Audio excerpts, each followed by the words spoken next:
একদিন এই বৃদ্ধ লোকটি একটা জাদু আপেল গাছের নিচে ঘুমিয়েছিল, কিন্তু তখনই একটা জাদু আপেল তার মাথার উপর পড়ে এবং এই বৃদ্ধ লোকটি কিছুক্ষণের মধ্যেই 20 বছরের যুবক হয়ে যায় এবং সে আপেল মাটিতে পড়ে থাকতে দেখে আপেলটিকে নিয়ে একটা সুন্দরী মেয়েকে খাইয়ে দেয়, যার কারণে সেই সুন্দরী মেয়েটি তার মতো বৃদ্ধ হয়ে যায় এবং তখন তার মাথায় একটা বুদ্ধি চলে আসে এবং সে এই জাদু আপেল গাছটিকে বাড়িতে তুলে নিয়ে গিয়ে শেকল দিয়ে বন্দি করে রাখে।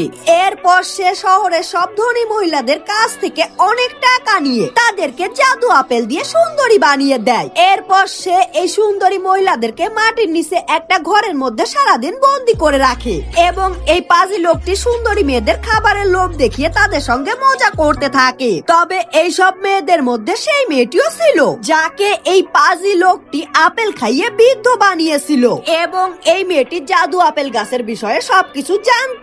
এজন্য মেয়েটি বুদ্ধি করে সবার কাছ থেকে তাদের জামা কাপড় নিয়ে দড়ি বানিয়ে মাটির নিচের ঘর থেকে বের হয়ে যায় এবং মেয়েটি দেখতে পায় অযত্ন অবহেলায় আপেল গাছটি আধমরা হয়ে গিয়েছে।